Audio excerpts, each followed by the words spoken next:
여러분 안녕하세요. 오늘은 다윈의 자연 선택설을 중심으로 생물의 진화 과정에 대해 알아보고 환경의 변화가 생물의 진화에 미치는 영향에 대해 생각해보는 시간입니다. 먼저 생물의 진화에 대해 이야기하기 전에 우리가 정의해야 할 개념이 있는데요. 첫 번째는 개체입니다. 우리 생물종 하나하나를 개체라고 불러요. 이때 생물체가 가지고 있는 각각의 모양과 특성이 있겠죠? 이 모양과 특성을 형질이라고 합니다. 머리카락의 색, 피부색, 아니면 키, 쌍꺼풀의 유무, 이런 것들이 쌍꺼풀의 유무 등과 같이 겉으로 드러나는 형태나 특성뿐만 아니라 식성, 학습 능력 등 유전자의 영향을 받아 나타나는 모든 특성이 형질입니다. 같은 종의 생물이라고 해도 개체마다 서로 다른 특성을 나타낼 수 있겠죠. 예를 들면 갈라파고스 제도에 사는 핀치새의 부리가 주로 섭취하는 먹이에 따라 달라지는 것과 같은 현상입니다. 이러한 형질의 차이를 변이라고 합니다. 변이는 유전적으로 나타날 수도 있고 성장 과정에서 환경의 영향을 받아서 나타나기도 해요. 그래서 유전적으로 또는 환경에 의해서 나타나기도 합니다. 다윈의 자연 선택설은 변이를 바탕으로 생물체의 진화 과정을 설명한 이론입니다. 같은 종 안에서도 생존에 유리한 형질의 개체와 생존에 불리한 형질의 개체가 섞여 있을 때 생존 경쟁에서 살아남은 개체가 생존에 유리한 변이를 자손에게 전달하는 겁니다. 이런 개체가 몇 세대를 거치게 되면 생존에 유리한 변이를 가진 개체의 비율이 증가하면서 개체군의 전반적인 성질이 되는 것이죠. 다윈의 자연 선택설을 그림으로 나타내 보았습니다. 기린의 목 길이를 생존 경쟁으로 설명한 모형이에요. 초기에는 기린이라고 하는 종의 목 길이는 다양했을 거라는 추측에서 시작합니다. 목이 짧은 기린의 경우에는 낮은 곳에 있는 먹이는 쉽게 먹을 수 있지만 높은 곳에 있는 먹이는 섭취할 수가 없겠죠. 그러면 어떻게 될까요? 먹이를 섭취하지 못했으니 굶어 죽었을 확률이 크겠네요. 물론 모든 목 짧은 기린이 한꺼번에 굶어 죽지는 않았을 겁니다. 그러나 목 짧은 기린은 생존에 불리하겠죠. 먹이 경쟁에서 뒤처지니까요. 이것을 목이 긴 기린이 생존 경쟁에서 살아남았다 라고 표현할 수 있겠네요.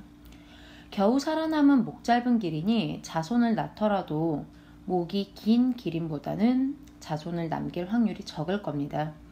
시간이 지날수록 기린의 개체군 안에서 목 짧은 기린의 개체수는 감소할 것이고 목이 긴 기린의 비율이 점점점 높아질 겁니다. 이런 과정을 거쳐서 현재와 같은 목이 긴 기린이 남게 되었다 라고 설명하는 것이 자연 선택설입니다. 물론 생물의 진화를 설명하는 이론은 다윈의 자연 선택설만 있는 것은 아닙니다. 자연 선택설과 가장 자주 비교하는 용불용설은 자주 사용하는 기관은 점점 발달하고 사용하지 않는 기관은 점점 퇴화한다는 내용을 핵심으로 합니다. 앞에 기린을 예로 들어보면 원래 기린은 목이 짧았으나 높은 곳에 먹이를 먹기 위해 목을 위로 길게 빼는 과정을 반복하면서 목이 길어졌다라고 합니다. 한계점이 있어요.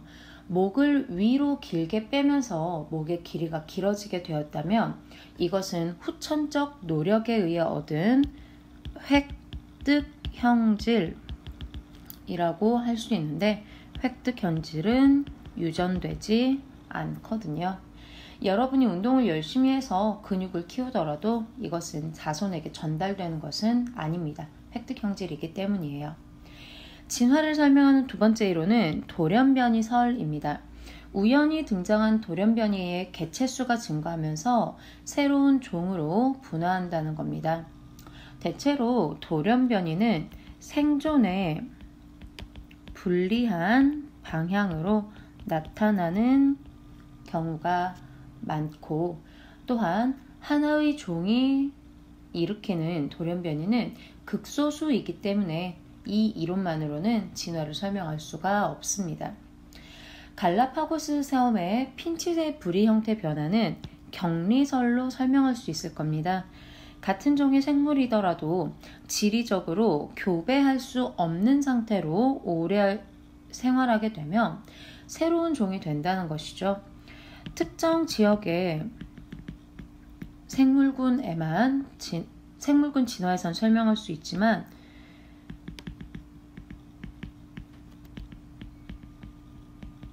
모든 생물군의 진화를 설명하기에는 무리가 있겠네요.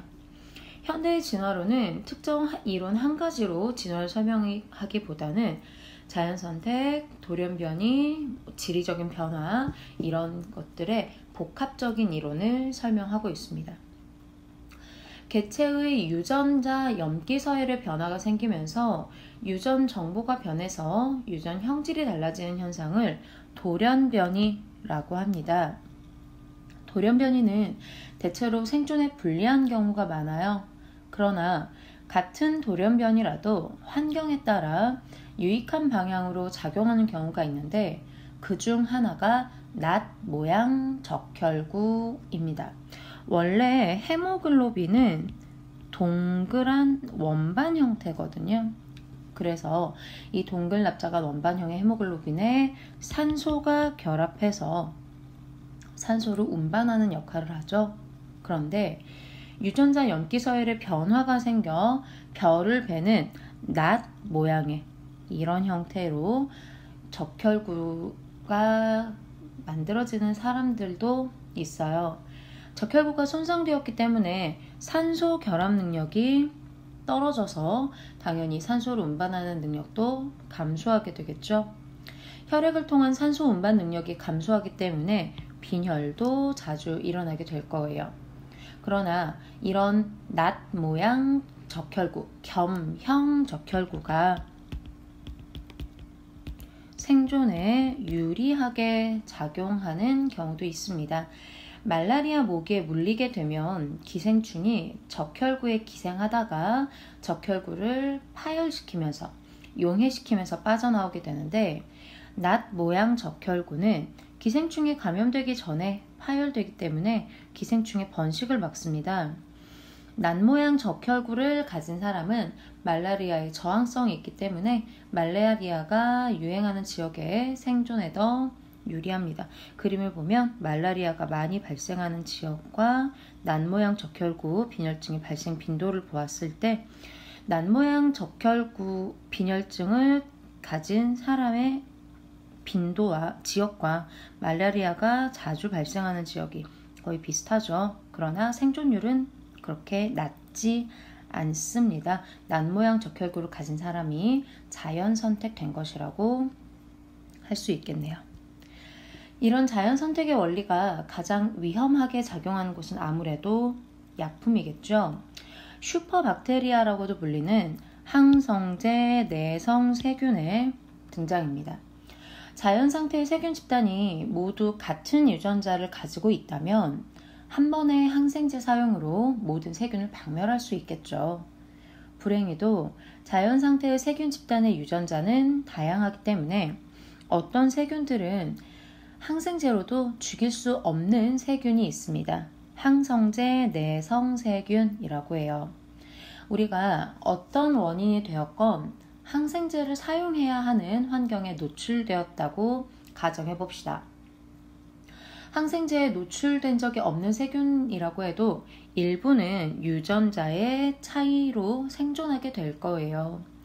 이 세균들이 어느 정도 시간이 지나서 번식을 하게 되면 세균군 안에서 항생제 내성 세균의 비율이 증가하게 됩니다. 그렇다면 더 이상 같은 항생제를 반복해서 사용하게 되면 항생제 내성 세균의 비율이 증가하면서 더 이상 항생제가 듣지 않는 상황이 오겠죠.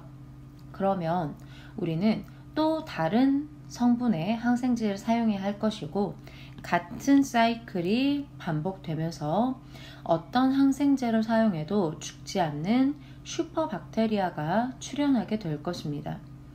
슈퍼박테리아가 감염되면 항생제로도 치료가 어렵기 때문에 평소에 항생제를 오용하거나 남용하지 않도록 주의해야 되겠죠?